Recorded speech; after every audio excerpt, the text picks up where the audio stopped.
Bienvenidos a Estrategia Televisión. Se está complicando las cosas entre Venezuela y Colombia, o más bien habría que decir que se está complicando las cosas mucho para Colombia. ¿Por qué? Pues muy sencillo. Porque al final, como dice el refrán popular, el enemigo de mi enemigo es mi amigo. Y aunque Petro es un líder político elegido democráticamente en las urnas y no se le puede poner ningún pero, ellos sabrán, los colombianos, lo que han votado, la realidad de los hechos es una y es innegable. Petro es un narcoterrorista. Petro es un narcoguerrillero. Y a quien se tiene que enfrentar Petro no es ni más ni menos que a sus amigos y aliados, aquellos que han estado toda su vida asesinando jueces, asesinando políticos, asesinando policías y sufragando esos asesinatos y ese crimen con el narcotráfico. Hoy lo que tenemos simple y llanamente en Colombia es lo mismo que hay en Caracas, con una diferencia, la diferencia política, la legitimidad. Petro no es un dictador. Eso sí, ideológicamente son lo mismo. Claro, ¿qué ha sucedido? Pues ha sucedido que la violencia guerrillera ha vuelto a crecer. ¿Por qué ha vuelto a crecer? Porque en Colombia, te gustase más o menos el político, ese no es un tema de Estrategia Televisión. Si queréis hablar de eso, ya sabéis que hay otro canal, Red Hispana de Noticias, donde os invito a que vayáis a los que os interese. Colombia ha dejado de luchar sin cuartel contra las FARC, contra el ELN, contra cualquier grupo criminal y terrorista que había en su país. Y al final, los terroristas, que habían sido consecuencia del Plan Colombia y de otras acciones enormemente destruidos, que se habían negado muchísimas capacidades, pues hoy los terroristas campan más o menos a sus anchas. Y al final, la violencia se recrudece. Claro, tú tienes lo que tienes en Caracas. Y en Caracas, pues lo cierto es que todos estos grupos guerrilleros, todos estos grupos narcoterroristas colombianos caen muy bien. Como le caen bien a Petro, porque Petro siempre ha sido uno de los suyos. Lo demás pues son simple y llanamente miguitas de pan que se echan a esta ensalada que se ha convertido la política colombiana y la política venezolana. Sabéis que aviones de combate Sukhoi 30 de Venezuela fueron desplegados hacia la frontera de Colombia. Pero señores, esto es hipocresía pura y dura. Los aviones Sukhoi 30 tienen todo el derecho del mundo a volar dentro de su país por donde quieran.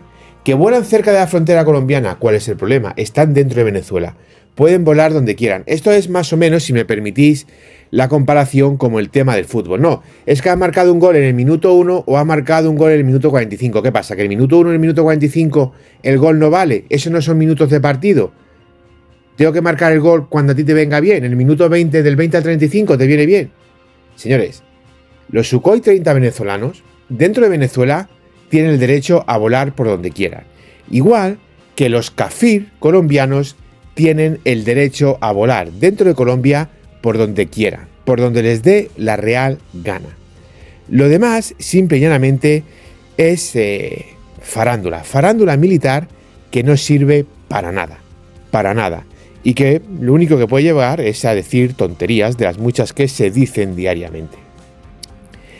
Claro, aquí hay otra realidad, y no es la realidad de los Sukhoi 30 venezolanos, que, por cierto, todos hemos visto para lo que sirven en Ucrania. Aquí la realidad de los hechos es que estos grupos guerrilleros, a los cuales Colombia ha tenido que desplegar artillería para luchar contra ello y demás, artillería pesada, estos grupos guerrilleros lo que han hecho ha sido básicamente utilizar territorio venezolano para hacer una maniobra y atacar a las fuerzas colombianas. Es decir, estos grupos guerrilleros han entrado en Venezuela y han hecho una especie de envolvente a las fuerzas colombianas, cruzando otra vez la frontera de Venezuela para Colombia. ¿Y esto cómo lo han hecho? Pues obviamente con la complacencia de Venezuela. Y al final, señores, esto es muy sencillo. Que Venezuela apoya a esos grupos terroristas desde que Chávez llegó al poder. Eso lo sabemos absolutamente todo, con más o menos descaro, pero siempre los ha apoyado. Otra cosa es que Colombia y sus fuerzas armadas, fundamentalmente, también por motivos obvios, hayan estado orientadas a la lucha contra guerrilla. De tal forma que todo lo que no es lucha contra guerrilla, como por ejemplo operaciones militares mecanizadas y todo lo demás, pues hayan olvidado. Incluso su fuerza aérea al final ha acabado utilizando los propios Kafir para atacar posiciones de la guerrilla, posiciones de grupos narcoterroristas y demás, junto con los Super Tucano y otros aviones, como cuando estaban antes en servicio, los A-37, etcétera, etcétera, etcétera. Esta es la realidad, señores. Esta es la realidad. Y ahora Colombia se ve una circunstancia en la cual, si Maduro se echa al monte y decide dar un paso al frente, decide desestabilizar la región, pues, señores, Colombia tiene un problema. ¿Qué problema es? Que las Fuerzas Armadas de Colombia han estado pensadas, creadas y dirigidas fundamentalmente para luchar contra un enemigo interno. Y cambiar eso simplemente significa tener que cambiar la doctrina. Y eso no se hace de la noche a la mañana. Ni se hace de la noche a la mañana, ni tampoco se hace en un año. Eso sí, la situación no es del todo negativa para Colombia, por un simple motivo. Y ese motivo es que Venezuela no tiene una capacidad real de darle continuidad a la guerra. Venezuela estuvo muchísimo tiempo intentando poner una fábrica de munición, una fábrica de fusiles, pero la realidad es que Venezuela no es capaz de producir una sola pieza para mantener los Sukhoi. Venezuela no es capaz de producir un solo misil aire-aire para dogfight, para BVR, no es capaz de producir misiles de ataque a tierra o misiles antibuque. Con lo cual, en una situación de conflicto, Venezuela, sobre todo con la retirada total que estamos viendo por parte de Rusia en todos los frentes, como por ejemplo el caso de Siria, está bastante solita. Está bastante solita. Sin embargo, Colombia, en una situación extrema, siempre va a poder contar con el apoyo de Occidente y va a poder contar con el apoyo de Estados Unidos.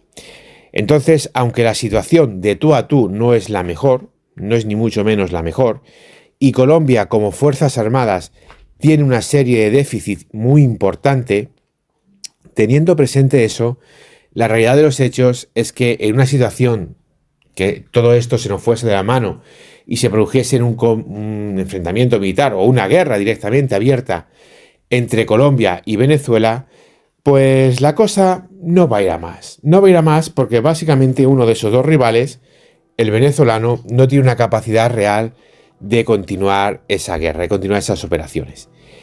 Muchas veces se ha dicho que no se han producido grandes guerras en Iberoamérica. Esto simplemente es una falacia, porque cuando ha habido la posibilidad de que se produjesen grandes guerras, estas se han producido. Ahí está, por ejemplo, la guerra de la Triple Alianza y todo lo que supuso para Paraguay, por poner un ejemplo. Claro que ha habido guerras muy importantes en Iberoamérica. La realidad es que en Iberoamérica, al contrario que en Europa, nunca ha habido un desarrollo real, nunca se ha apostado por desarrollar los países, nunca ha habido jefe de Estado con grandes miras. En Iberoamérica lo que ha habido fundamentalmente ha sido mediocridad.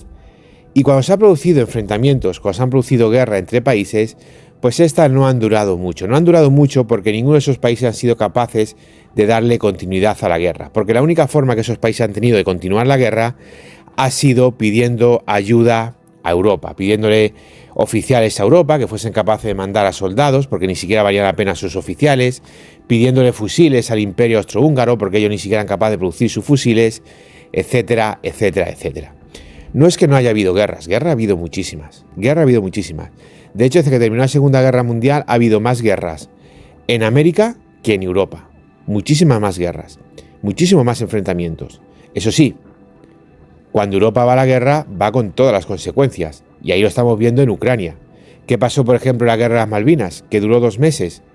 Porque en Europa hay un desarrollo, hay una capacidad de dar continuidad a la guerra. Sin embargo, en Iberoamérica, pues están más o menos como, por ejemplo, esas guerras históricas de la antigüedad con lanzas, espadas y caballos.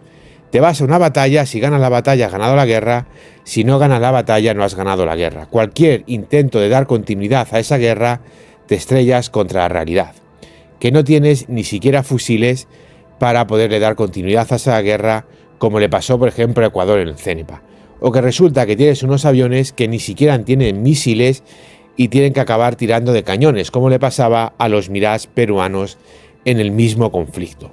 Esta es la realidad, señores. No es que no haya guerras en América, es que no hay capacidad intelectual, no hay capacidad económica, no hay capacidad industrial para ir a la guerra, que es muy diferente, Gracias por ver el vídeo, es un honor informaros de la realidad, no dudéis en dejarme vuestras opiniones y nos vemos en el siguiente análisis estratégico.